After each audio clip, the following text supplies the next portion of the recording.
Hello, everybody. This is Cynthia Allen. I want to welcome you to Never Stop, the Artistry of Self-Care and Creativity for Lifelong Embodied Performance. Before we even get started, I want to say to those of you who are joining us live, fantastic. We're so excited. When you go to chat, be sure you click the little drop-down menu that says to share with everybody, because we won't be monitoring the chat. I won't be monitoring the chat. Arlene Klein, our summit coordinator, is over there helping you with technical issues on the chat, maybe popping a link or so in there for you as it's needed. But otherwise, we will take questions towards the end, and that will be done by you dropping questions in the Q&A function, Okay, so listen, I just want to start us with something that never gets old, and that is, please pop in there where you are from. I can't believe it, but I still get excited about this every single time. It's such a pleasure to see people from all over the world, isn't it? In this really interesting way. And as I said, I am Cynthia Allen. This is our 6th Feldenkrais Awareness Summit. I'm the creator of the Feldenkrais Awareness Summits, and normally I'm one of the major hosts. But for this particular one, I felt like I wanted to really call on a couple of people who have really had performing arts as part of their major career to be the major hosts. And so after today, you really won't see me much till the end of the summit, but you will be hanging out with Nancy Wojny and Michael Landau. Now, I am super excited about this offering for performing artists because I've personally been so inspired by the many, many artists that have come through my private practice or classes. And they're people that have had their own band or performing at the coffee shop or for their church or choirs.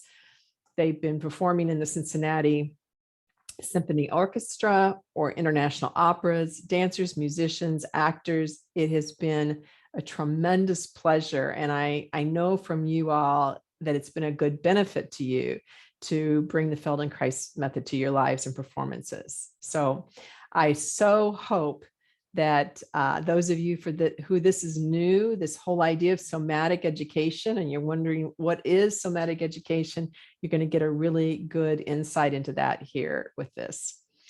And I'm going to get ready now to introduce Martha. I'll just remind you again to do the Q&A function for questions and answers to Martha, which we will take towards the end, and to chat with each other. To be sure you click the drop-down menu for chat with everybody. And Martha, if you could go ahead and undo your video, start your video and your audio. And I'll go ahead and get us going here. Okay, Dr. Martha Eddy is a passionate advocate for health and creative expression through somatic awareness and active embodiment with a lifelong commitment to the art of dance. Her somatic dance system, mind, body, mind dancing, is 40 years old. And she has been cited in Dance Magazine and the New York Times as a way to work through all these pandemic stresses and been featured in almost all major news sources over the years. She studied deeply with Embodied Bertenieff and Bonnie Bainbridge Cohen, and she visited Moshe Feldenkrais' classes and has a deep appreciation for his approach. She taught certification programs in the Laban Bertenieff Institute of Movement Studies and the School for Body-Mind Centering before creating her own alchemized kind of certification program that focused more on movement. Well, not more, but she focused on movement education, but one-to-one therapy, coaching, and using creative process and a social justice lens. She served for 15 years with Ismeta, and she has also been the president for Ismeta. She's applied her knowledge as an exercise physiologist and doctor of movement science, registered somatic movement therapist and dance educator to her program, Moving for Life, Moving for Life Dance and Exercise for Health, with a big focus on cancer recovery. I'm sure she'll tell us a little bit about that. In 2017, she was named Outstanding Dance Educator by the National Dance Organization. She has a brand new book out, Dynamic Embodiment of the Sun Salutation, Pathways to Balancing the Chakras and the neuroendocrine system with co-author Shakti Andrea Smith. By the way, you can get a special summit discount by clicking on Books of the Summit on the portal. Martha has been a who's who of dance and movement education, and I'm so pleased to be back with you again, Martha.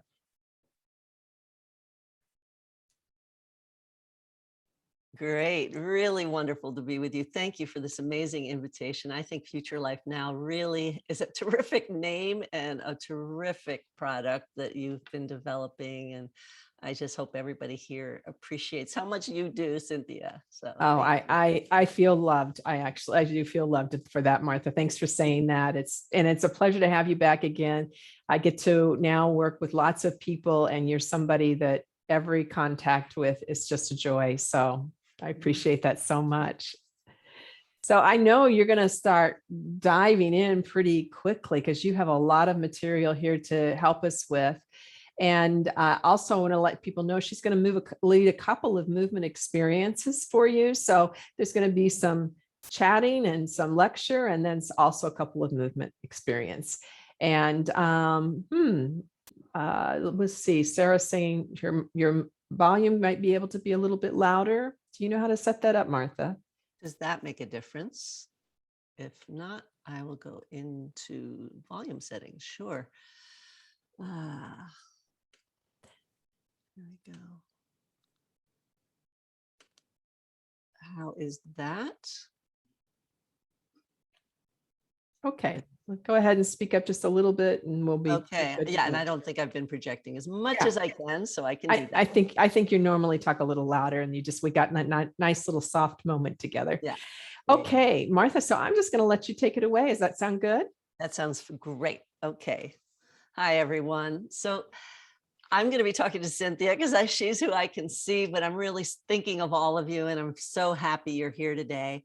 I am going to do a little bit of reading, just like introductory paragraphs to set the stage. Then we're going to do a tiny bit of movement. Then we're going to also see a PowerPoint where I will talk more extemporaneously and share some of my writing throughout. Some of you may know I've also written Mindful Movement, and that's where I tell a little bit about Feldenkrais's history within the context of really the evolution of the entire field of somatics. So again, just such a pleasure to be here as part of that, the Feldenkrais community. But I'm also aware that many people are here today that maybe don't even know what the word somatic means. So I'm going to start from simple, and excuse me for those of you that go, oh my gosh, really?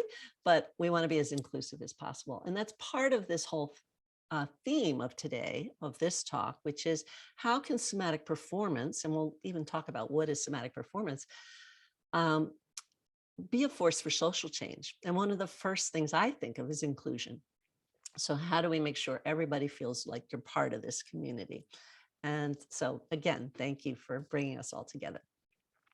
So I'll start with a little reading, and as I said, we'll dot the reading and PowerPoint with some movement activities. So here we go. During this time together, we're going to take a moment to engage in what the soma, which means the living body, brings to our creative process. Whether involved with artistic creation for personal pleasure and expression, or for performance per se on a stage, or for extending our life force through the years. Because sometimes we say, what's the performance measure of just about anything? It could be a business term. So performance is also just the quality of doing, of being in action. So somatic awareness builds our capacity to attune more with what is potent within our bodies, often revealing untapped resources along the way if you get involved with somatic education. So again, soma means the living body. Somatic means I'm paying attention to what I'm experiencing from within my body. So sensorially, and we're going to review this as I go through the PowerPoint. So if a word doesn't connect here, it may come again later, or a new facet of it will emerge. So often revealing untapped resources along the way. When we're not taught to use our kinesthetic, proprioceptive, somatic awareness as children, Then when we finally discover the Feldenkrais method, or maybe Alexander technique, or body-mind centering, or dynamic embodiment, in that moment, we are often learning something new. We are opening up neuroplasticity. We are opening up pathways in our brain. So that's part of this untapped resource idea. Now, we may already know that somatic education, in most cases, specifically somatic movement, has a healing capacity. Awareness seems to increase that capacity. So our bodies will simply heal if we allow them to. Bringing awareness seems to speed that process up.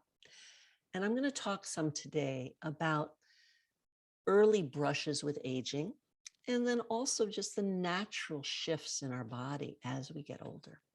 So healing becomes kind of more of a theme if we've had an injury, a trauma, some kind of brush with aging, an illness that is chronic, or we're simply getting older and aware of life changes. So with this attunement, we can also, it seems, grow our capacity to perform, to grow our communication with our audiences, whether they're gathered in a classroom or in really performative spaces. So we'll talk more about that. One of the main things I want to point out today is this idea of self and other. So again, inclusivity fits within that.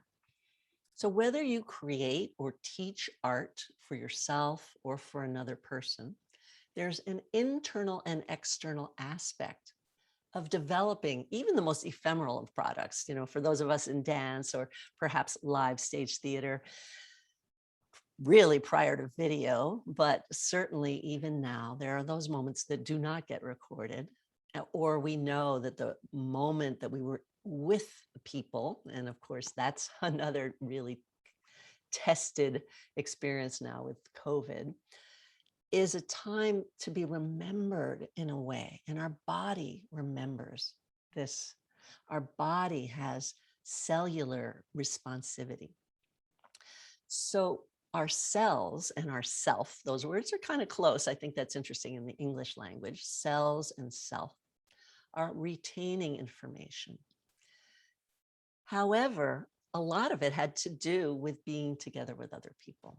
Life is about being together with other people. We are relational, we are interconnected. So this continuum of self to other is one representation of a principle that exists in many somatic movement systems. So in pausing and thinking about somatic performance as a healing force for change, what terms are there out there about internal and external experience? For instance, in the papers, which, by the way, I do include writing as one of the art forms as well. It's not a performing art, but it may be underneath the performing arts, whether it's lyrics or scripts of any sort. So in the papers, we find this word othering showing up. Are we othering people? Are they outside of our world? And this could be for ageism, for getting older and feeling like, oh, the commercials don't include me anymore. Or it can be around any kind of disability. And certainly it can be around race, and it can be around gender, and many others. But those are the biggies right now. So we've got this tension going on in our world today of othering that can even become something like a cancel culture.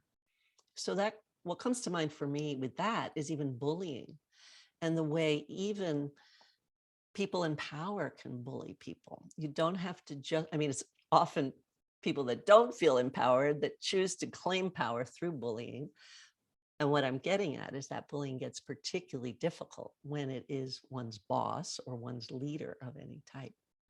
So whether bullying is happening by bullying the earth, which I think humans are doing quite a bit to our environment through misuse, or bullying a child, an older child and a younger child, a bigger child and a smaller child. Those are some of the dynamics, or with someone on a work team.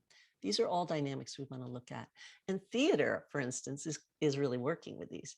Dance environments are beginning to talk about it more, and some dance content, performative content, does include these themes more and more.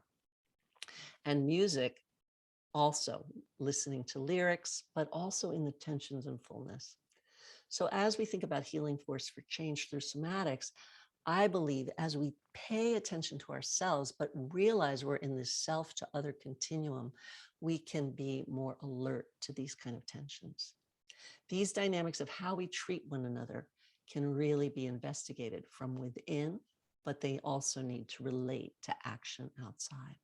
I call it somaction or somatic action, somaction. So for Martha, example, yes. I think your volume has dropped unexpectedly. Could you just see if it can be boosted up a little bit? Absolutely.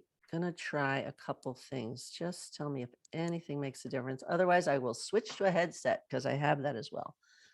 So I didn't do anything, but tell me if anything made a difference. I apologize, everyone. I don't think that's appreciably better. Okay. Audio settings. I'm gonna just not use the automatic and use this. Yeah, that would probably do it. And then but it's not. pull it a little bit to the right and but not all the way up. It's not letting me. Test mic. I apologize, everybody. This is That's okay. really... It's mixed reviews, so it's not everyone. Quite a few of them are fine. You know, I have a whole other system. That's great right there. Okay. That's perfect. All right. I'll just talk louder. Okay. No whispering. Thank you, everybody. All right. I have often learned that kindergarten teachers are able to create a kind of luring environment by whispering, but today I will be more of a gym teacher than a kindergarten teacher. So in body mind centering, we speak of the balance of inner and outer focus as part of the somatic work.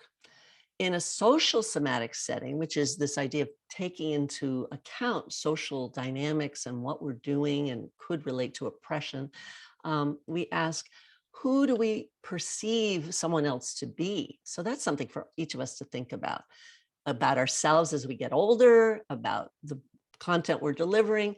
What are we thinking about other? And our potential to be aware of this othering. So in this short time today, we'll also look at how societal forces impact the choices we make and how we behave. I really like to think of movement in general as behavior, and then somatic movement as conscious behavior. Valerie Hunt was someone at UCLA who taught movement as behavior, and she influenced Judith Aston, Tom Myers, Sally Fitt, who wrote Dance Kinesiology, and many, many others. So again, somatic movement is aware behavior. So while we're on this journey of how you're choosing to be in the world as an artist, an educator, a somatic practitioner, a thinker, a mover, I will share a little bit more from these books that I've talked about and from my own life stories, because I think that's kind of helpful. For instance, I worked with the art of dance during the pandemic, as Cynthia mentioned, by taking phrases that I've been working with in body mind dancing since the 70s. And I often say I was a hyperactive teenager when I first was exposed to both Irmgard Bartenieff and Bonnie Bainbridge Cohen's work. And during that time, I would just kind of take the information that we were exploring with our bodies and codify them into phrases as a way to remember them. And those phrases have built over time.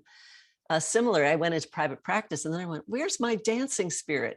I love the creativity of the one-on-one work. I don't think of it as performance, but I do think of it as highly, highly creative. And so with that, there was a time where I'm not really moving my body through space enough. I want more. So with that, I started to take some of these phrases and teach dance classes in New York City, and your typical drop in on Monday, Tuesday, Wednesday, Thursday at 1 o'clock was basically the time.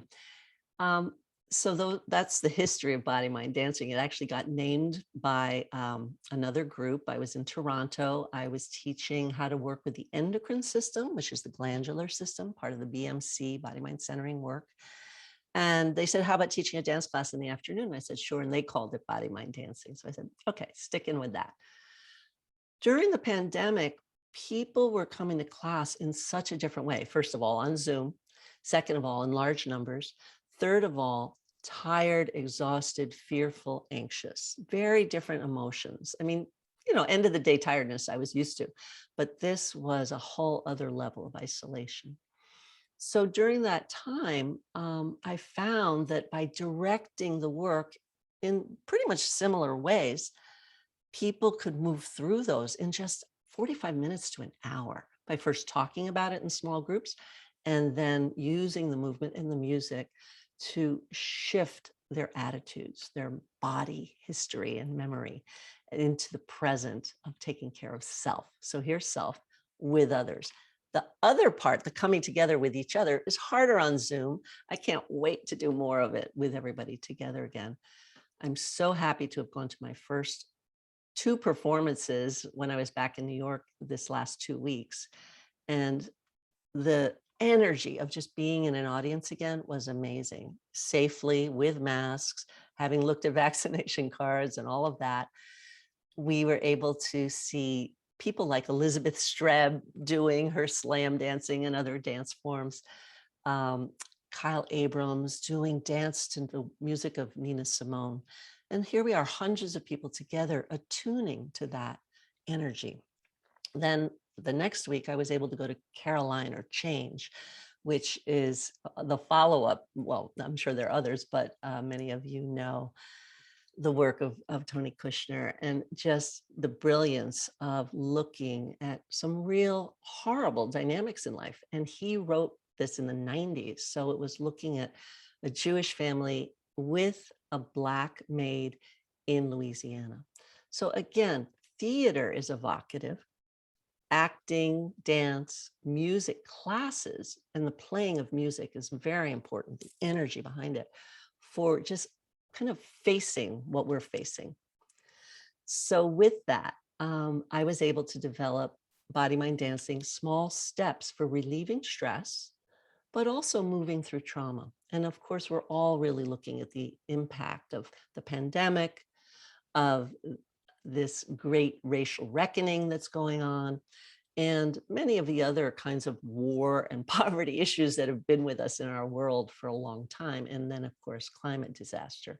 So with that, we just have the need to understand trauma more, but also just know that the movement work we're doing is healing kind of by virtue of shifting energy, shifting attitude, shifting mood. Okay. So, and the other one I did was very much on loss. During the pandemic, we lost a lot.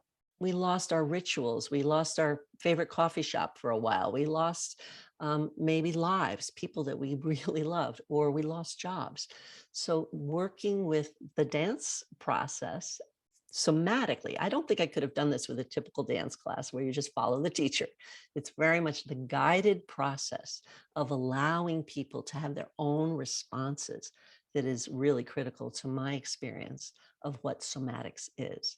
So yes, I could present a movement, but to say, do it like me is very different than to say, find yourself in this, which is what we do when we build characters, right?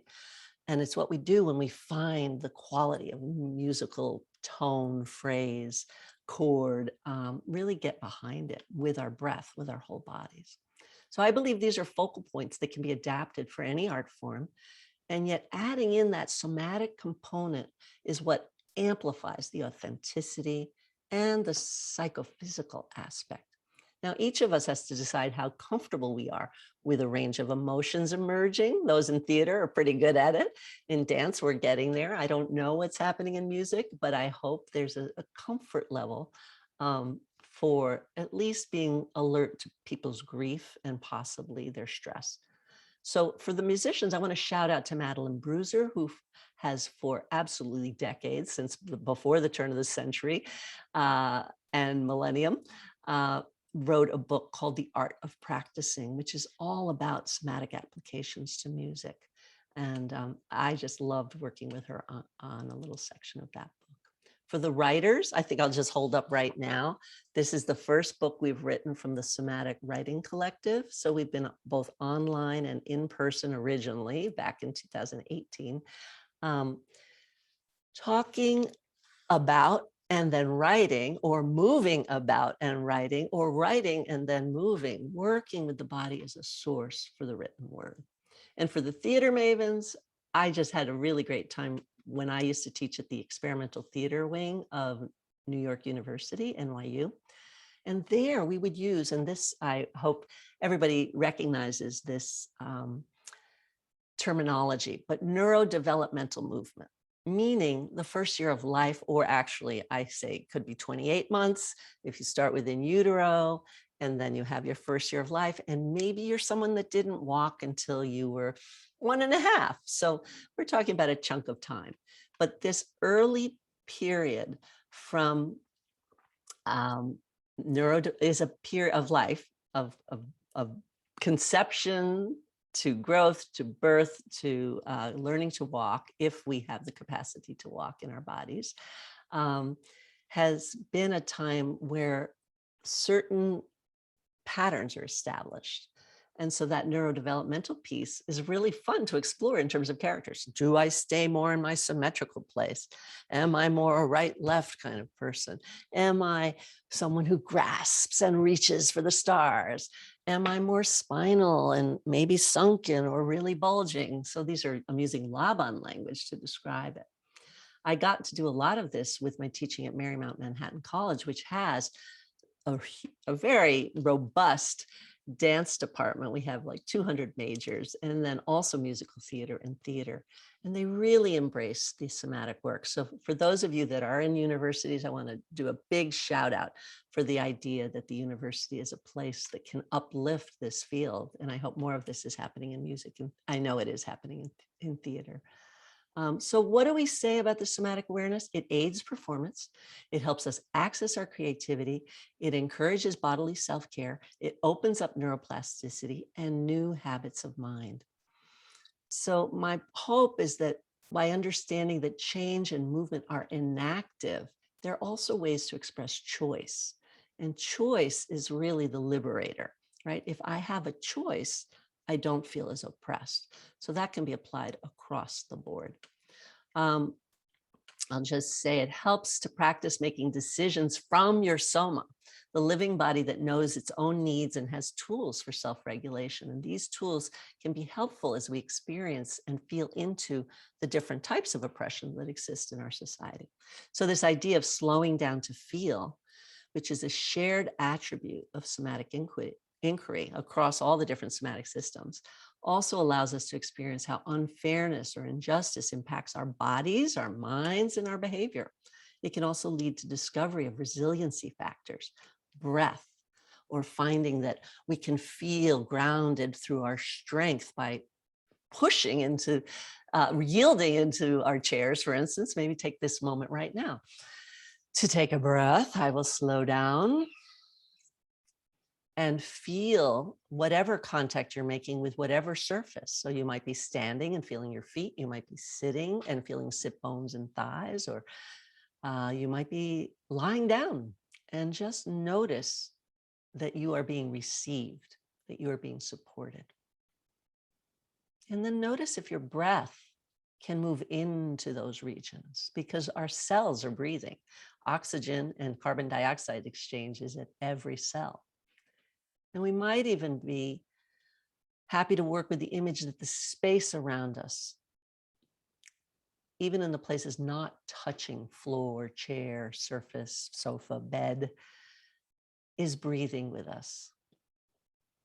We can use imagery, and that's what the arts are all about, working into imagery, working with symbology, working with metaphor to help develop our resiliency. Now, I mentioned before that cancer is kind of an early brush with aging.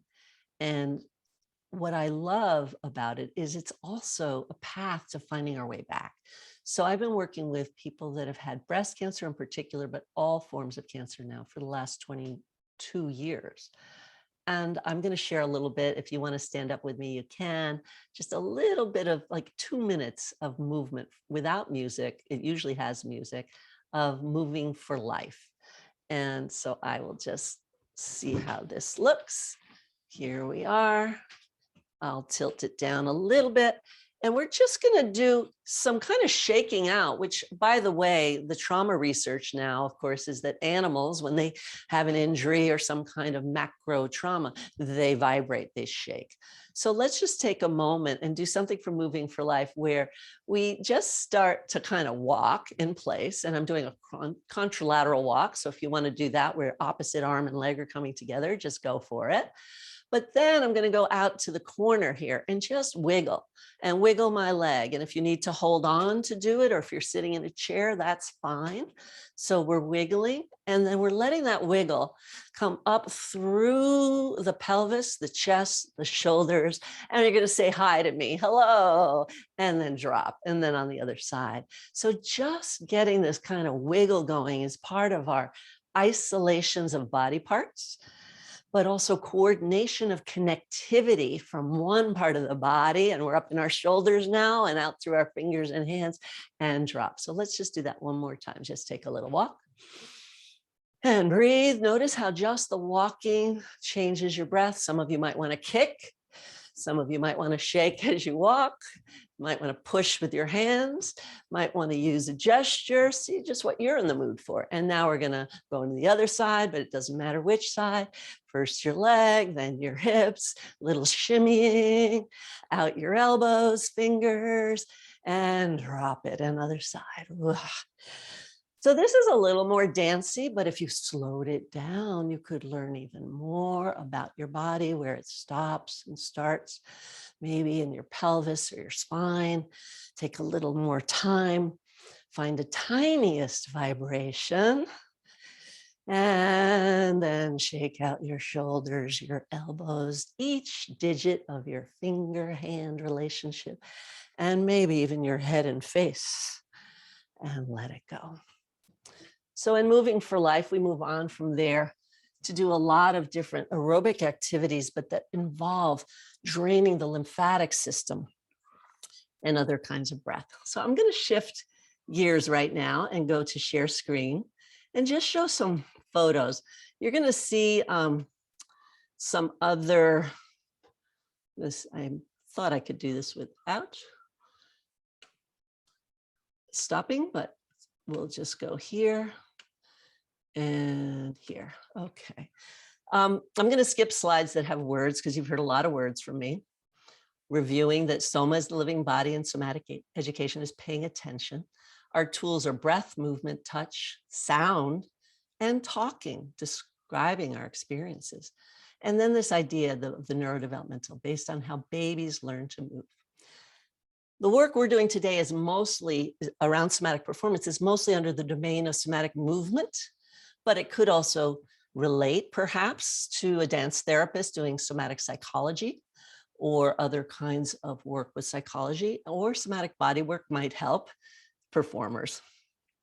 So the body work could be things like table sessions, Heller work, functional integration. I mean, most people don't use the word body work, but it is where there is hands-on touch work going on. Where we want to look at next is that we have titles that you may or may not know. This comes from the possibility of registering as a whole field. Each of us has our training, but you can also become a registered somatic educator or therapist.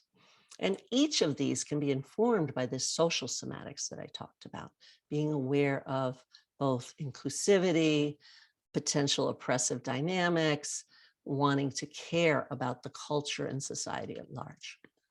So branches of somatic performance are theater, music, and dance. Dance has really had a lot of conferences that are somatically based. So we have groups that call it somatic dance education or somatic dance movement or movement dance education.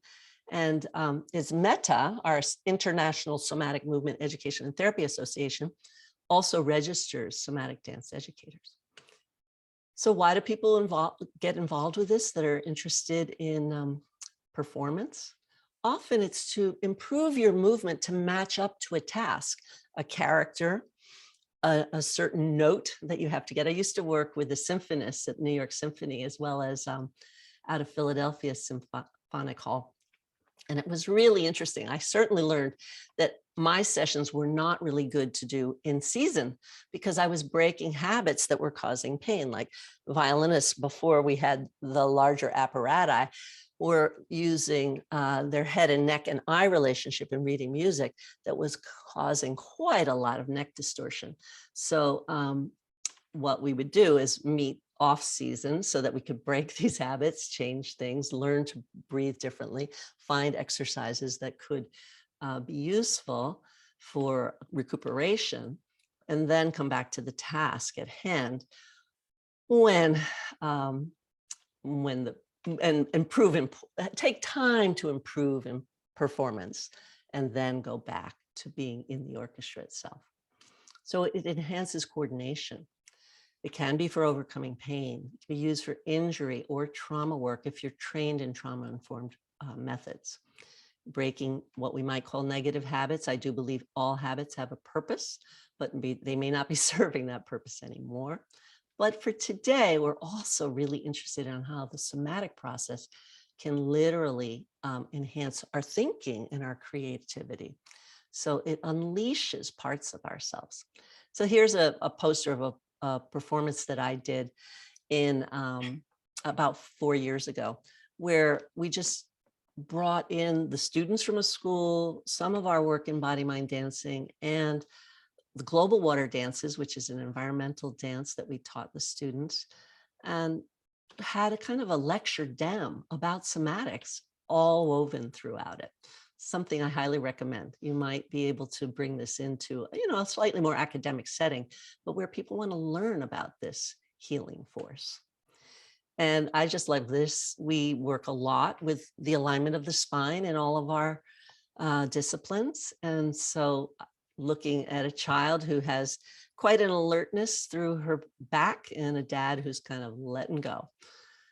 What do? I mentioned it before. We breathe, we move, we touch, we vocalize. And in dynamic embodiment, we do a lot of conscious dialogue. What are you experiencing right now? And it's all based in this neuromotor work. This is me holding a baby in a baby ball. And that's part of that coming back to the in utero experience. So we all know about mind-body. A lot of people think of our work as mind-body, but I like to emphasize it as body-mind. And that is because we're sourcing the body for wisdom and bringing it to the mind, not controlling the body with the mind. And I talk about that quite a lot in the book, Mindful Movement. And I, picked the word mindful, but I like the word body mindful myself. So again, moving through, I wanted to share with you that I spent quite a bit of time analyzing 40 different somatic movement systems. And so here's a chart that some people like to look at. It's a little tiny, but the darker ones are the people who establish systems first. And each separately, I call them a field of wildflowers because nobody knew they were a field yet. We were all created, each one created on their own because of their life story. So here we have Mabel Todd, Moshe, Irmgard Bartenieff, F.M. Alexander, Milton Traeger, Charlotte Selver, Ida Rolf, many of whom lived a very long time. And some of you may know of Gerda Alexander as well. And then this pink group is all women that went on to develop other systems that are still existent today.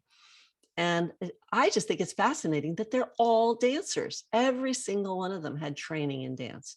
So to me, that's something worth looking at. Going back to the first generation, the fact that Moshe played soccer and did judo is interesting to me. The fact that Irmgard did qigong is fascinating. That Alexander was an actor, that Milton Traeger was a boxer. Even if we might not think of sports as an art form, it's certainly an expression of physicality. Charlotte Selver, a great thinker going into sensory awareness. And then, of course, Ida Rolf saying that yoga was so important for her, and Mabel Todd really interested in vocalization and elocution. And similarly, Gerda Alexander was involved with the arts. So these amalgam generations are really influenced by the arts. And that was the main thing I wanted to say, is that our work is influenced by artistic expression.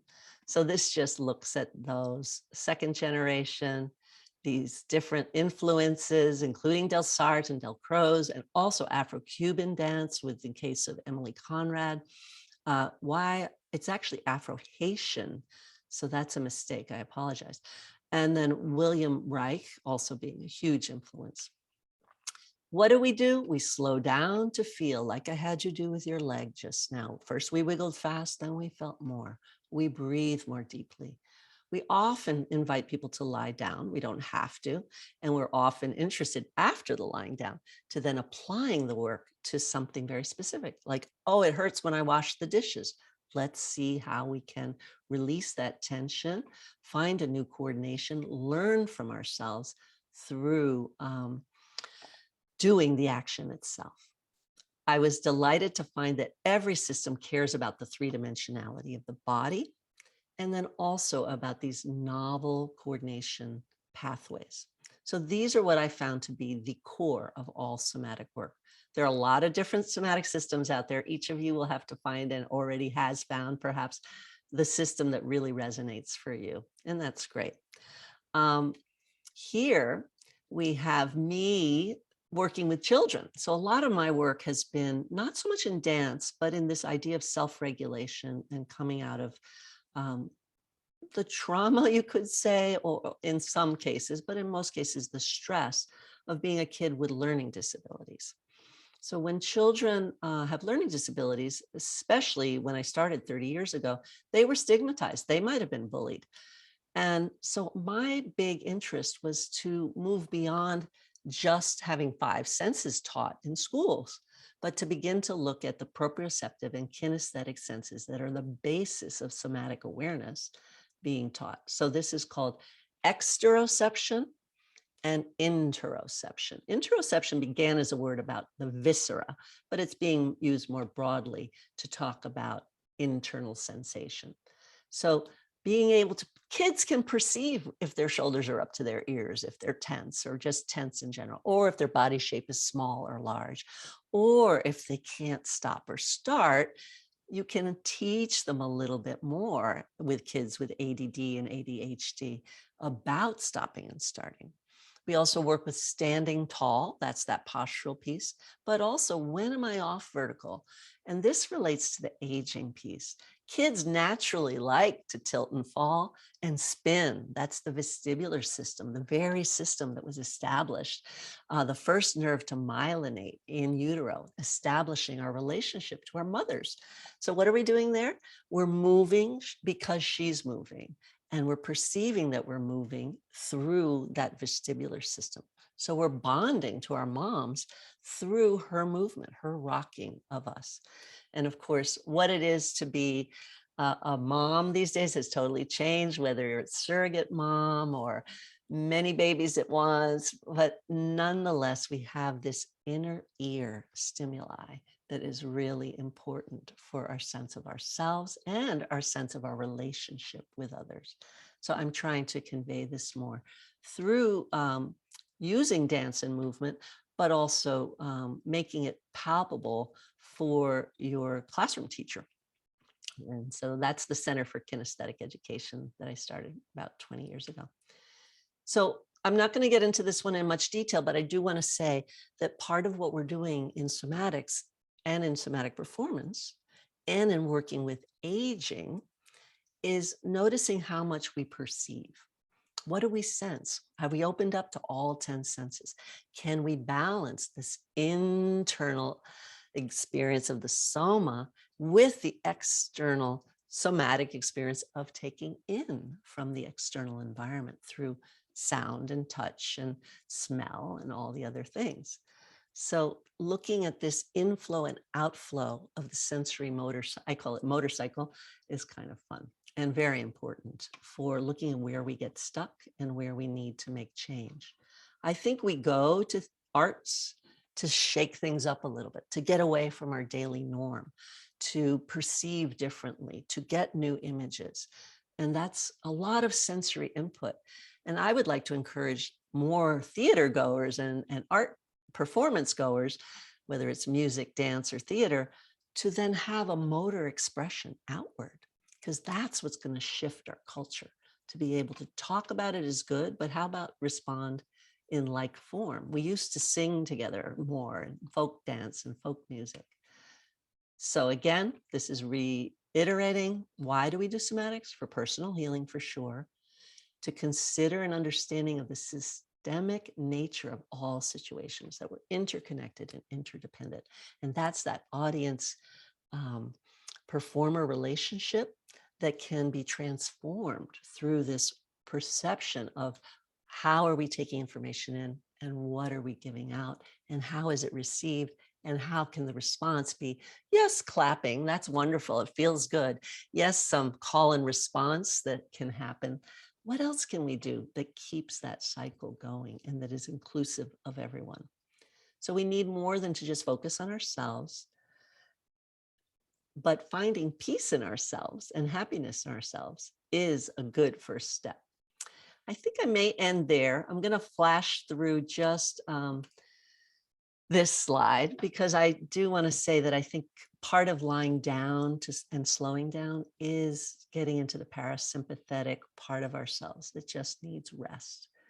So we've already taken a lot in, and we're going to have a period for question and answers. But I think I have like 2 or 3 more minutes. Is that correct? Before, or Yeah, should we you're go doing good. Mhm. Okay.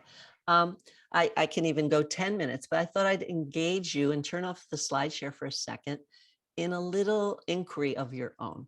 I'll just talk you through it. So you're invited to close your eyes, keep your eyes open, stand, sit, whatever. It's going to be movement. So the one thing I would say is if you are going to close your eyes, I would ask you to sit someplace where if you were to swing your head, for instance, you wouldn't bang into anything.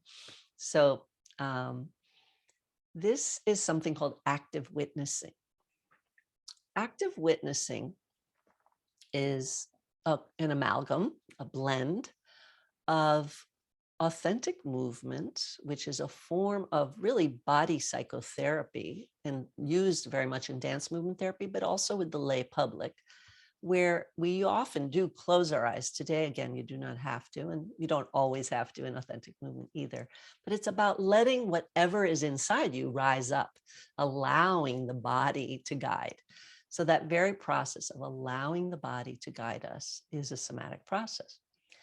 And the blend is with conflict resolution. So my doctoral dissertation was on looking at how we could use more physicality in resolving conflicts and avoiding violence. And I was working with prepubescent kids and teenagers in schools to help dampen down kind of gang warfare, but also work a lot with just everyday conflict.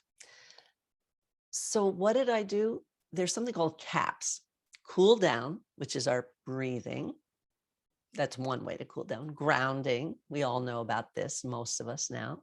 We've just done a little bit of it by dropping your body weight and just meeting the surface that's supporting you. And then P, so C is cool down, and grounding and breathing are 2 forms. The A, excuse me, is to agree to solve the problem. So if you are with people that don't want to agree to solve the problem, then just forget about it. It's just not going to happen. But, and there are other things that need to be done in that case. Social activism would be one of them. But if we agree to solve the problem, we might even bow to each other before we spar, for instance, in judo. We're agreeing that we want to dialogue. And then points of view, getting a point of view, hearing your point of view, listening to each other's points of view. And then from that, which by the way, I think theater and dance and music bring in new points of view. After that, there's also brainstorming, that's solving the problem, finding new solutions. So what I'm going to ask you to do right now, and again, your eyes can be open or closed, is just kind of where are you in your life? I'm going to keep my eyes open just so I see you. Where are you in your life where there might be some kind of internal or external rub, some kind of conflict, some kind of, oh, I don't know which direction to go in. I don't know how to find the work I want, or There's a way I'm communicating with someone in my family that I'd like to shift, or at work. So just see if you can locate something. And I know you're all muted, and hopefully if you're in an environment where you can talk out loud, I would invite you to just talk a little out loud for about 30 seconds, just about what you're going through right now. So I'm going to mouth, but I won't make sound so I don't disturb you, my own. So I'll be with you in this process. So you're picking something, and that could take a little while, and you might shift what it is as you begin talking. So just notice that. It could be something that happened this week. Yeah. So you're locating something. You're beginning to talk about it. And allow your body to move with the talking like we do naturally. Don't inhibit that kind of movement. Just really go for it.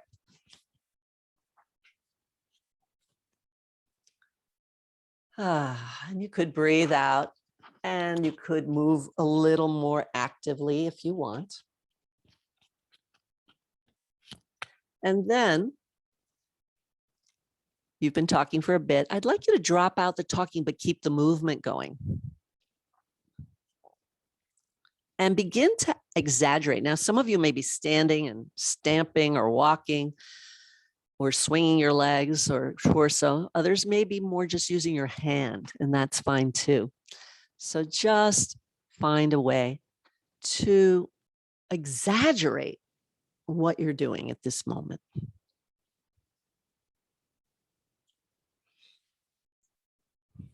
And with that, now bring back words, but just like my hand is doing, I'm making a fist, just describing what I'm doing, or what I feel as I do it. Oh, I'm tightening up. So just kind of describe what it is you're doing. And see if it's giving you a sense of more about yourself with this issue. And then let it resolve a bit. And just notice what you did for the resolution. And can you give words to that? What is that? For me, it's taking in more of a vantage point from right to left. And finding my breath again. And what I'd like you to do is, if you want to keep moving a little bit more, go for it. If you'd like to write, that would be great. And you could write in your own private place, whether it's on your phone, laptop, or paper. Or you could write in the chat if you feel you would like to have me read that later. Just noticing, what did your body tell you about this issue? Okay, I'm going to pause for a second or two.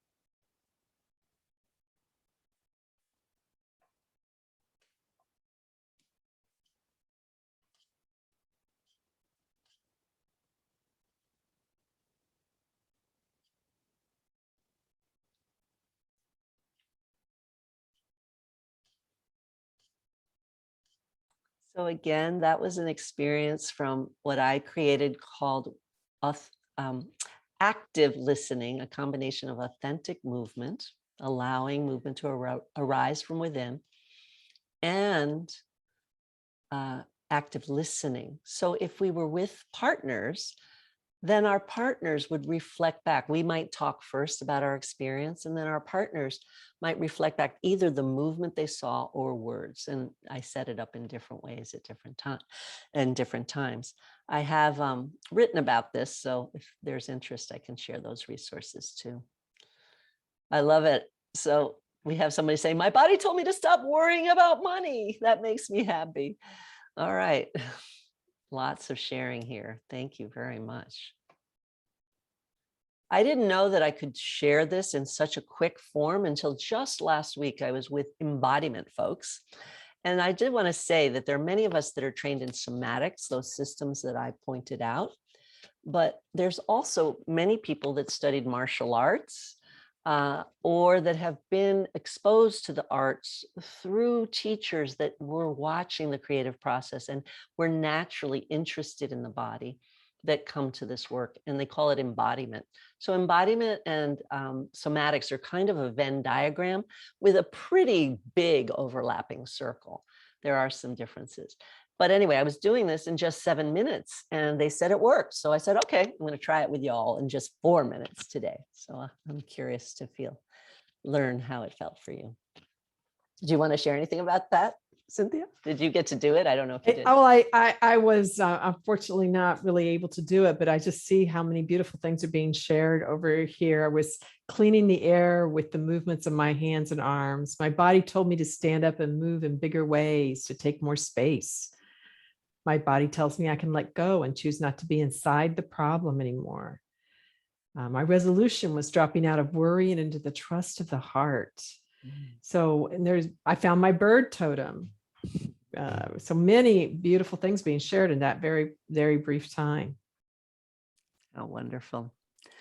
So depending on timing, I could show a few more slides or we could go into question and answers. What do you like? I think we're ready to go into question and answers. Okay. Because there's a few there, and I think there will be a few more coming up. So let's do that. I want to remind people of a couple of things. One is that you can get Martha's new book, The Dynamic Embodiment of the Sun Salutation. Would you like to say anything about it, Martha? Sure. You know, I don't know how many artists are similar to me. I think maybe it has more to do with astrology than being artists, but I do feel like it might be art related. But I am not someone who has stuck to any one ritual in a very strong way. So I take in a ritual, you know, I learn yoga, for instance, and then I take parts of it that I like. I learn a meditation technique and then I adapt it and change it as I get older or change. And we can talk a little bit more about aging. But one thing that I have come back to in the 35 years that I was first introduced to yoga, actually 1975, someone else can figure out the math. It might be 45 years. Is the sun salutation. It just was something I could go to. But what was interesting, and here comes the aging part, is I've had frozen shoulder. I've had Lyme disease. You know, what I mean by aging is stuff happens in life as we get older. It's just, you know, it's probabilities, right? More opportunity for things to happen and to grow from. I mean, I was born with hammer toes, so that I had some surgeries.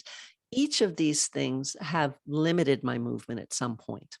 I've had a Baker's cyst where I had swelling behind my knee and I thought I would never kneel again. So each of these things I've been able to work through somatic movement, through dynamic embodiment, because it's what I know best, this blend of body, mind centering and Laban movement analysis. However, I also wanted to get back to the sun salutation just as one very sagittal kind of rhythmic ritual for getting my spine and my strength going, spinal fluidity, breath, and strength. And I don't know how many of you know the sun salutation, but basically you arch your spine, you flex, you fold, you go into a lunge, you might balance in that lunge, you go to the floor, you extend the spine, you flex again, you go into this V that's called the downward dog with your hips high and your head low, so good for draining, getting blood to the brain and activating the strength of the arms and the legs. So I like it. So I try to do it, even with not being able to bend my knee, even with not being able, with frozen shoulder, not being able to move my arm to the back or way up. And the somatics is what allowed me to find a way into continuing this ritual. And again, I don't do just about anything every day. Every day is different because I'm preparing for something different. And that's partially because I think our field is still so new that I have done so many different types of work, from teaching little kids to working with hospice, right? The whole lifespan, to working in schools, to working in universities, to working one-on-one, that every day I have to be ready in a different way. So part of the somatic process is also going, what do I need today? Is it settling into meditation? Is it actively kind of strengthening? Is it just free flow movement? Is it a Feldenkrais class? You know, what do I need? And listening to that. So this book is about adaptations, listening, and then even more, how working with tensegrity, the counterpoles in the body through our musculature and our fascia can stimulate the glands to help heal from different glandular disorders. I'm not saying we're healing, but it supports healing, such as exhaustion or energy shifts or sleep problems. So I think there's a lot in there. I think people will have fun because it's got beautiful pictures too. Yeah, absolutely. And there is a special discount code for people attending the summit. So you do want to click on the link to the books of the summit right off the portal, or Arlene has put it in the chat for you. And then Martha, you also have a great giveaway. Before we go into the questions, I want to say that you have a great giveaway that you're offering 3 classes, I think. Yeah, Body Mind Dancing is a class that I mentioned that I've adapted for kind of stress, but generally it's a follow along dance class where you get to do what your body asks for. And we actually start every class with the group sharing, oh, you know, today my shoulders are really tight. And someone else might say, oh, it's my toes. And I kind of find what the common themes are in the group and pick some of the phrases and improvisations that I've developed over these years, or it might be one of my teachers. We have 35 body mind dancing teachers in the world, certified teachers of body mind dancing.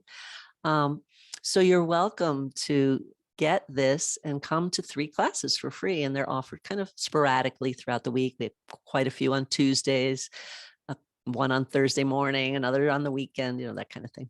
Yes, yes. And also, Martha will be teaching as part of our bonus courses in the upgrade. So those of you who purchase the unlimited digital access, which if you purchase it right now during the summit, you save $160, we'll get 4 classes with Martha as well. So you've got a lot of opportunity here to explore with Martha.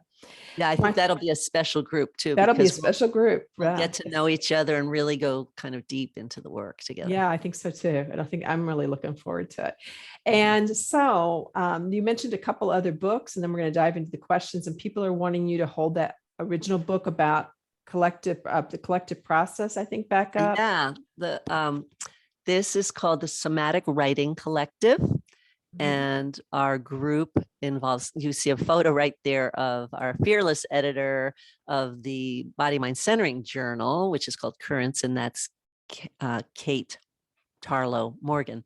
And she and I and Dana Davison and Jane Kornbluth and Pat Etheridge are the collective, and we will have more events. So I believe our Gmail is simply somaticwritingcollective@gmail.com if you want to express interest in that group. Yes. So to get Martha's giveaway, you'll go back to the portal day 1 and you'll click right underneath her video icon. There is a place to get the giveaway for her, and you'll sign up directly with Martha. For those of you who are thinking, I'll just get the giveaway sometime later. No, you get it while the summit is happening. So please sign up for it now. Okay, Andra says, I'm curious to know if you've worked with children and teens with autism. Absolutely. And I tell you, talk about entering another creative process, a creative world. That's really what my one-on-one work with kids on the spectrum has been. It's basically taking the time to enter their world and go there with them and find out how their thinking, their body, is both working for them and getting them what they want, and also where they get frustrated. I mean, I've worked with kids that were nonverbal, that had really bad digestive pain, that were not doing much with eye contact or touch, even with their parents, and seen big changes where there's hugging and there's a movement out of like echolalic language into more individualized rhythm and tone. And a big part of it, I will say, has to do with the use of the arms and finding spinal mobility. So. Wonderful. Thank you so much for that. Sue asks, is anthroposophic, you already know where I'm going, anthroposophic eurythmia part of the lineage of a movement in your model? Does it fit into your model? Absolutely. So there was Dalcroze, and Steiner would be in there as well. So Rudolf Steiner was a little older than Rudolf Laban, for instance, but my understanding is that they were both Masons. So they were part of the Masonic temple, working with geometric forms, which is the Laban entry point into tensegrity. And for Steiner, the clarity of space, of form, of vibration is so powerful. So very much an influence. Wonderful. Someone asked, from a somatic perspective, how do we deal with chronic injuries? Taking care and working with them, but not being overtaken by them. How do we integrate them into the whole? That's such a great question. And instantly what came up for me is a client I've been working with this week who is just out of a round of chemotherapy and then radiation. And she's realized that the radiation itself was causing a repetitive stress injury, just the way you're asked to kind of position your arm, right? And how you hold it in the machine and even lying on the back. For her, the arm wasn't in the socket fully enough. And so there was a strong need for constant gentle movement between radiation sessions in order to keep it from becoming a really chronic injury. So my answer to you is that it depends. It depends on whether it's brand new and happening, or like I just described, or if it's so long in place that perhaps there is some arthritis or bursitis that's built up. And so there's a physiological component to work with. But generally, somatic movement, you pick which system you like, will involve some kind of gentle movement that resources the rest of the body. And that's very different than typical physical therapy, for instance.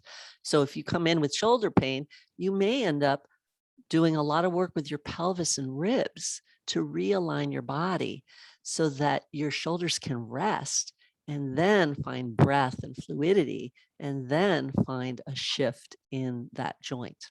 So those are a couple examples. That's nice. That's very nice. I'll also just add that we have been gifted with 4 awareness through movement lessons. So a little different than Martha's work, but very compatible. That'll be happening every day starting tomorrow. So day 2 through day 6, 4 different awareness through movement lessons, 1 from a dancer, 1 from an actor, 1 from a vocalist, 1 from an instrumentalist.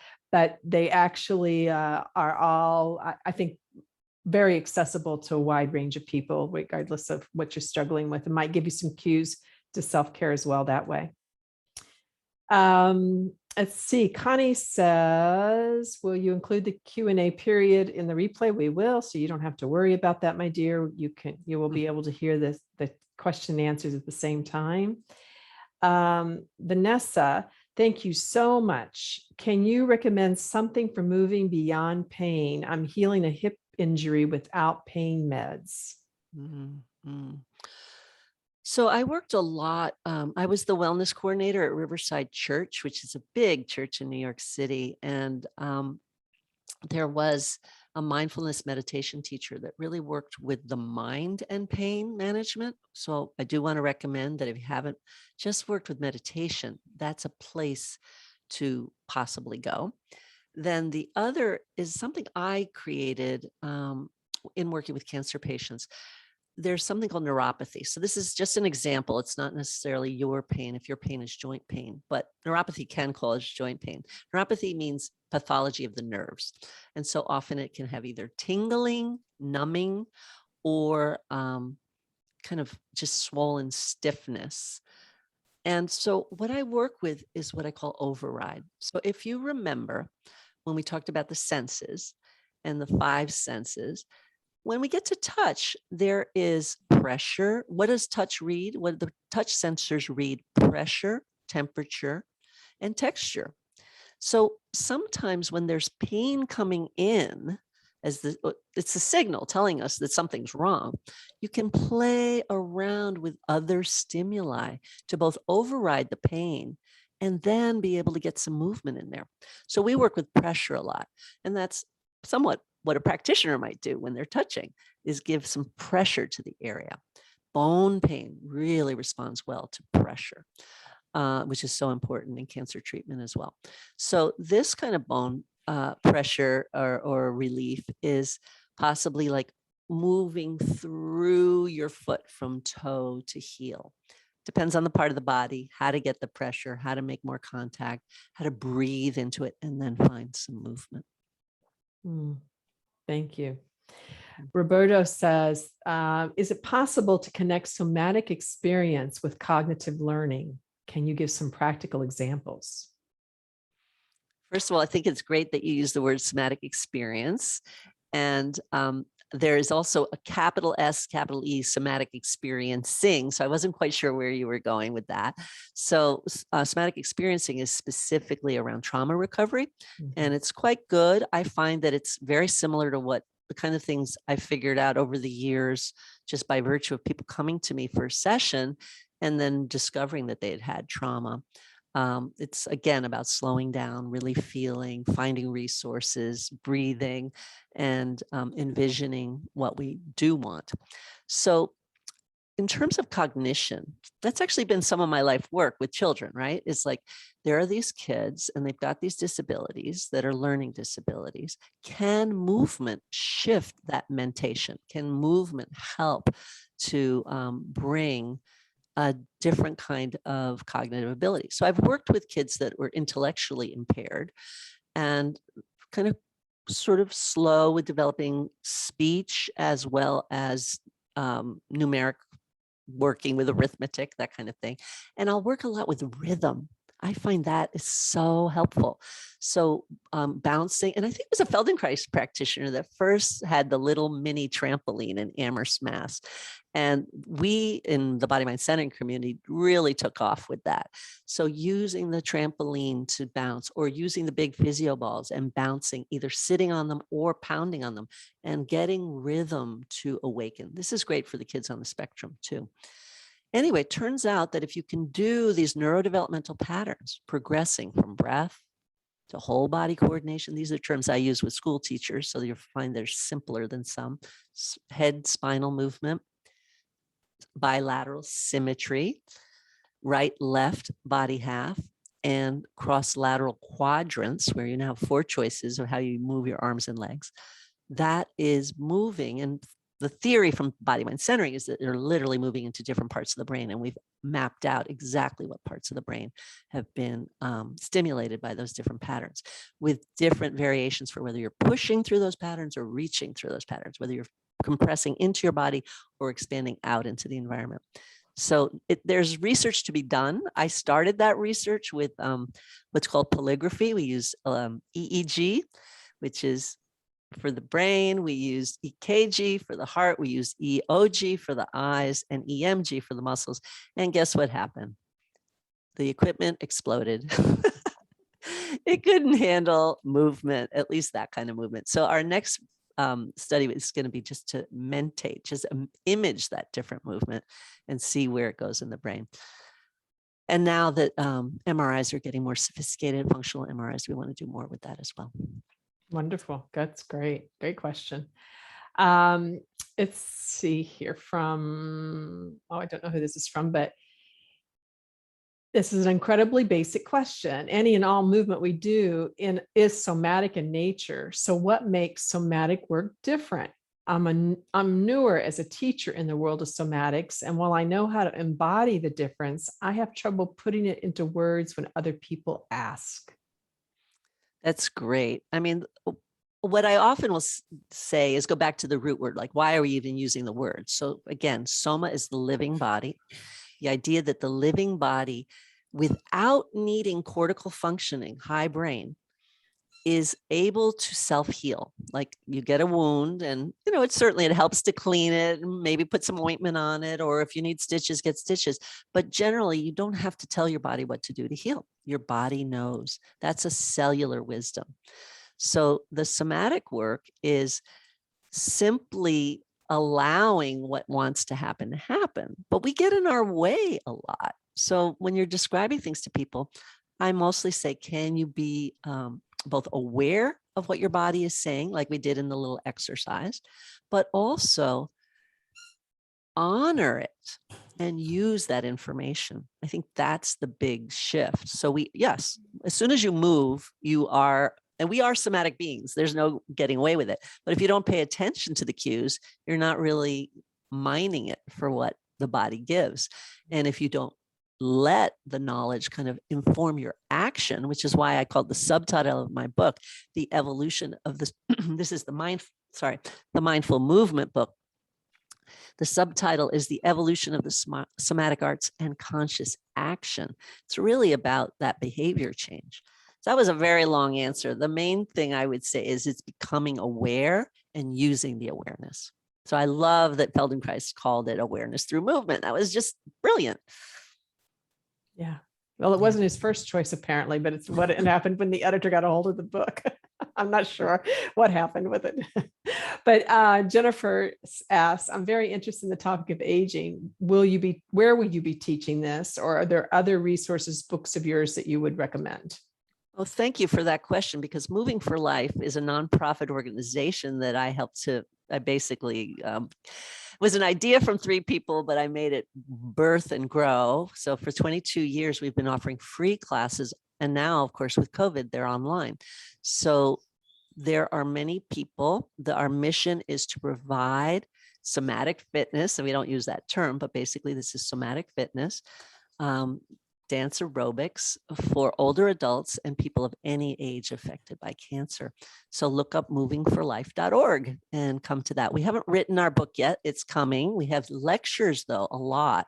So usually once a week, there's some kind of lecture on neuropathy, on body image, on motor disorders, lots of different things. So that's a good one. Good. Let's see here. We've got plenty of questions. We're just not lacking questions at all for you, Martha. People are excited. Sabine says, I'd love to hear a little more about your experience with illness. I have Lyme and can't do much spinal extension without having symptoms later. How does one approach spinal mobility work when the ill effects of the movement are delayed? Well, this is a tough one, isn't it? Yeah, it is. It's so important. And so that's part of that sensory motor cycle that I talked about. So we have a sensation, we do a movement, and then we want to watch for the next sensation. I love that I got my doctorate in movement science. I love that I can say every time I do somatics, I'm actually doing research. And part of that research is waiting and noticing the effects of things. And that delay is not that different than me sort of having an argument with my husband and then going, wait, what was going on? What was my emotion there? I totally lost it. I need to know what I was feeling and what I'm feeling now.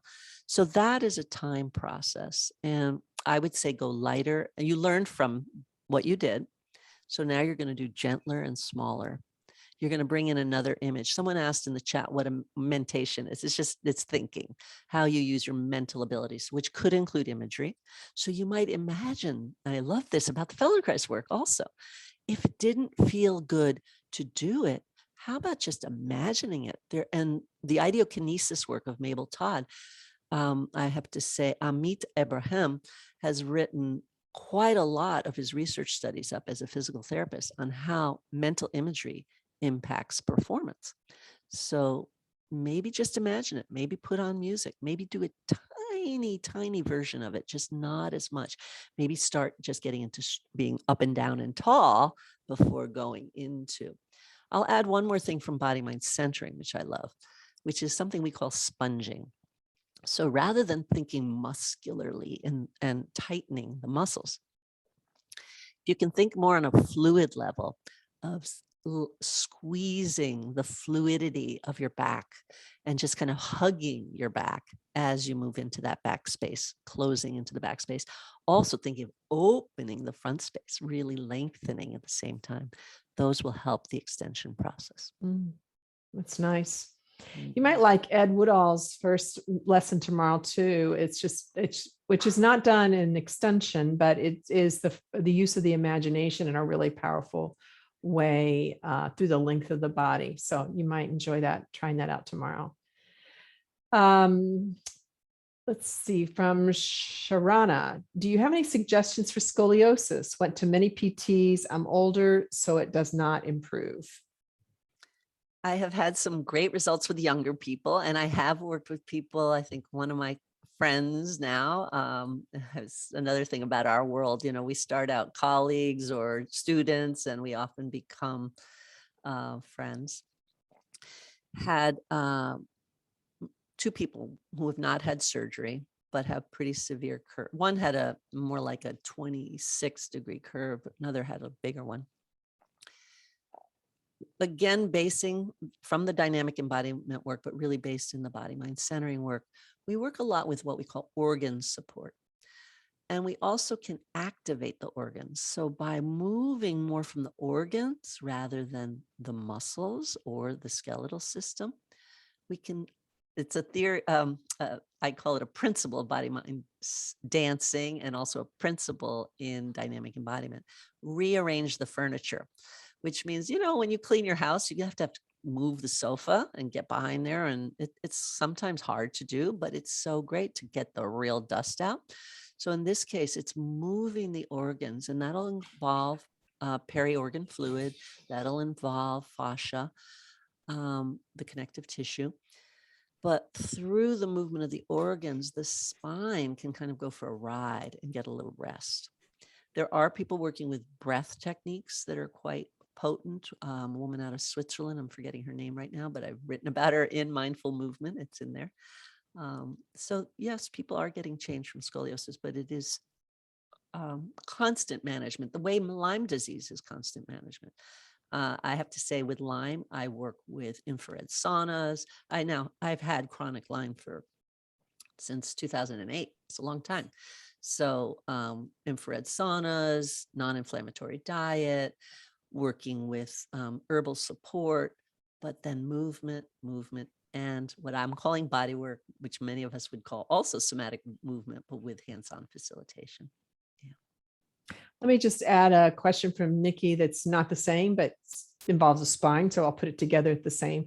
So another spinal question at 78 with osteoporosis. I'm recovering from 4 spinal compression fractures with concerns about flexion.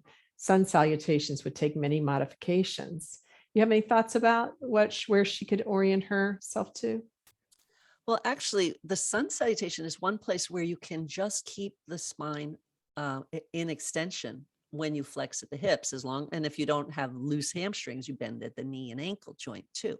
So hip, ankle, knee. And it's so great that people now know, because we've known it for 40 years, that flexion is really hard on the discs and the front bodies of the vertebra. So great that you know that. Again, imagery is so important. The idea of bringing a kind of spongy, resilient quality to the discs between the vertebra, but then also finding the compressional forces that will rebuild the tissue and the nutrients, whatever substrates of bone that you can access either through food, herbs, or supplementation, are going to be what are going to help strengthen from the inside out. So we need pressure for bone to grow, but we also need not to be too pressurized, because of course that could fracture. It's a very delicate balance. And that's where listening to your body can really help. And as the other person pointed out, listening to your body for the day after. So when you're doing something new, do it, rest, notice the impact, then modify it the next time based on that. Oh, sorry. Thank you. I'm holding the mic closer.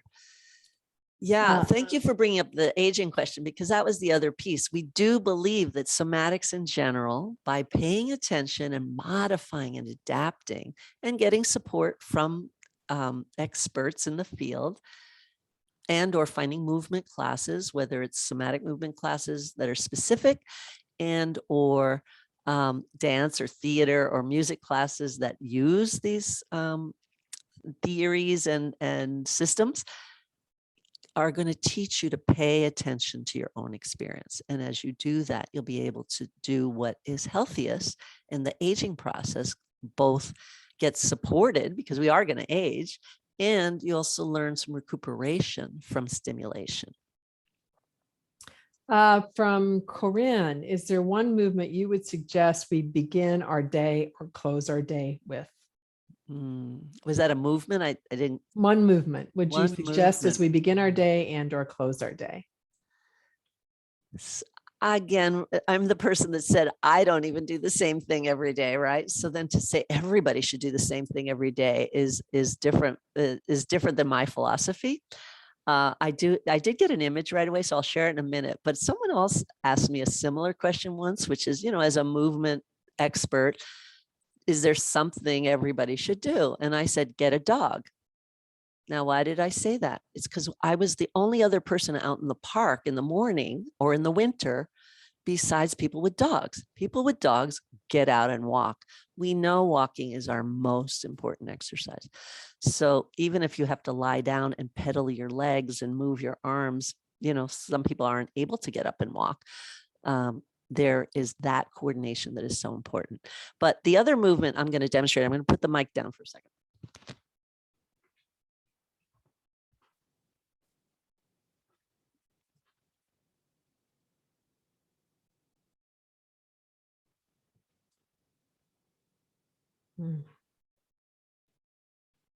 Fabulous for balance too. So what I'm doing is circumduction. Circumduction is a use of the spine that includes a little tiny bit of flexion, a little tiny bit of extension, a little lateral flexion.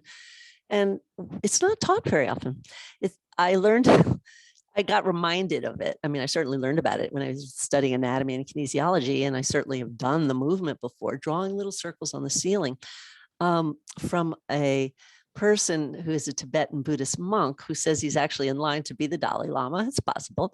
And he said, this is called Tibetan yoga. And they do 9 circles in each direction. And sometimes they go into the waist and to the hips as well. But I demonstrated keeping the spine straight, given the conversations we've just been having about spinal flexion or extension being problematic.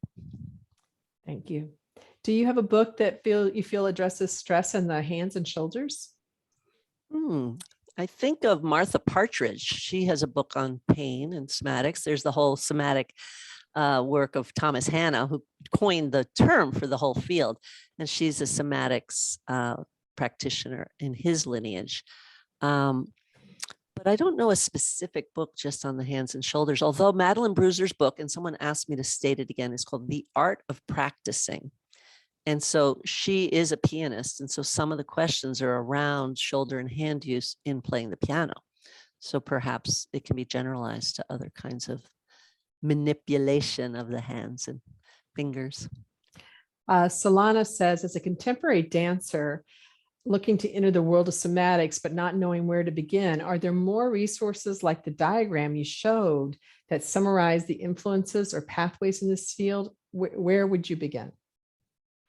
Well, you're reminding me that I have a second half to mindful movement. So this book is this thick. And there was a second half that was all about the use, especially in dance, of different somatic systems with little excerpts of a lesson from each of the different systems, the use of dance, somatics in dance for improvisational processes, for technical prowess, for teaching. And so I'll try to get that out. There are quite a few, I'm thinking, oh boy, I can't remember. Sherry Satterstrom at St. Olaf's College had her students develop a website of resources. So you might check out St. Olaf's, STOLAFS.edu, I would imagine is the website. And the dance department, they were doing some collective research on that very topic. And there are a lot in my book. I do have a lot on what universities around the world have a somatic component. I asked Cynthia earlier today, are there more university departments that are teaching music that have a somatic component? And I'd like to know about them. I'll put them in the next edition of Mindful Movement. I'm about to write the second edition. So, and for theater, there's tons. I loved the group. I don't know if it's still going. ATME, I used to present for basically actor, theater, movement educator world. Just a lot of fun to be with the movement educators within theater departments. Yeah, we have a couple of people in the summit that might be able to elucidate what's going on in music and theater and in the academic world. So more coming on that. This is going to be our last question, and then I'm going to ask you for a story about Anna Halprin. So last question is from Rachel. Could you speak more about active witnessing? Thank you for that question. Since I developed it, I did my doctoral research, I think I said, on looking at really great teachers that were able to teach conflict resolution. And I had been doing authentic movement myself for years. You might look into Janet Adler was one of the proteges of that work and has written a book on it. There are journals, it shows up a lot. But to cut to this chase, I developed active witnessing because I knew there needed to be more movement and somatic awareness within the idea of active listening, because that's what they teach in most conflict resolutions, that you don't interrupt, that you listen and watch and then paraphrase. So I took that model and I took it into the nonverbal components. And I have written about it in a book called Attending to Movement. And it's also in an article in the Journal of Dance Education on field testing conflict resolution. I'm trying to find the exact name. If you want to write to me, I can send articles out or just go to my websites, and a lot of these are loaded on there. So I think my website's on the portal. Well, if they sign up for your giveaway, they'll get all kinds of stuff from you. So the big thing is sign up for Martha's giveaway. And Martha, you know we're going to do a little tribute to Anna Halpern and Moshe on the last day of the summit, but I know you, and you're not the one doing the tribute, but I know you knew Anna very well. Yes? Yes, great. Would you like to tell us an Anna Halpern story? How's the sound now? Because I need my hands. It's okay. You can hear me. Okay. So I pulled up out of this book. First of all, Anna graciously was on the advisory council for the school that Carol Swan and I started in the Bay Area called Moving On Center. So that was in 1994. And I'm very proud that our tagline then was Bridging Somatics with Social Change. So that was in 1994. And we're continuing to do something called the Socially Conscious Body Work, which all of you should look out for if you're interested in more social justice related somatics. So anyway, when I was working on this book, I have had, the good fortune of doing various rituals with Anna or her proteges, but I hadn't actually had a sit down with her about her somatic background, but I knew that she had some.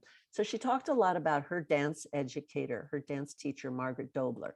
And Dobler is somatic in the sense that she taught anatomy. She was the first, maybe there are others, but the one that codified a dance department where every student had to take anatomy. And then she also played with physics, with momentum. And so in this chapter on Anna Halpern, she talks about that. But I'm now going straight to the Moshe section, okay? But you needed to know who Dobler was. And also Noah Eskel. So Halpern actually went to Israel and met Moshe, whose freeing philosophy and approach to somatic inquiry echoed her style of guiding inductive process rather than being a didactic teacher. In other words, people are exploring versus being told what to do. During that trip, she also met Noah Eskel, who developed a system of notation and used it to notate Feldenkrais' work. She felt that Eskel was, and here I quote Anna, delving into a similar pot, objective, abstract, and a dancer. She would not have thought of herself as a somatic educator, but I think she was. I have a wonderful article on Eskel analyzing emotion through the thalamus, etc. I think that Moshe brought in the nervous system to an understanding of movement. I was quite at home with these thinkers. Neither Feldenkrais or Eskel would have been at home with Ida Rolf.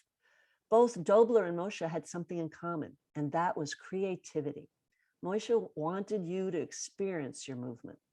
They would have been horrified if there had been an outside force forcing the body. It was a dogmatism, that force.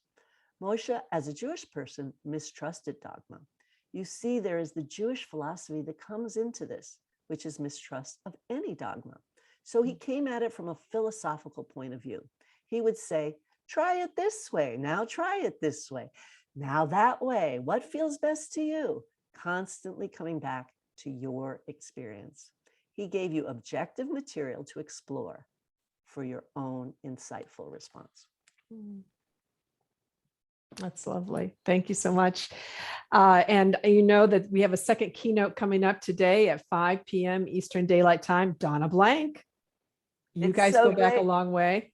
We do. I was looking for someone to intern with when I was a college student that worked with teenagers, right? Because I've been really wanting this work. whether it's dance, whether it's movement, whether it's somatics, to make its way more into schools. And Donna was teaching teens dance in New Haven, Connecticut, in the public school system. So I made my way down there and went to sessions many times, and it was just great. So I hope you all tune back in at 5 p.m. to join Donna Blank and myself. Again, grab Martha's giveaway by going to the Summit portal and clicking on the button right under her picture that says Martha's giveaway. Very creative. And then you can also click on Books of the Summit and grab her most recent book with a discount. And then if you upgrade to the unlimited digital access, you actually will get to even take a class for classes with Martha that'll just be exclusively for people in the summit. It's been wonderful, wonderful talking with you, Martha. And we'll have this replay up hopefully in about, well, maybe just a few hours. We try to get them up as quick as we can. And Martha, it's a delight. Likewise, I think you and I have a long life ahead together. I do too. I do too. I feel good about it. I feel good about it. Yeah. Thank you very much. Bye-bye, everybody. Bye, everyone. Be well. I'm reading some. Let me close it out here. There we go. Bye-bye.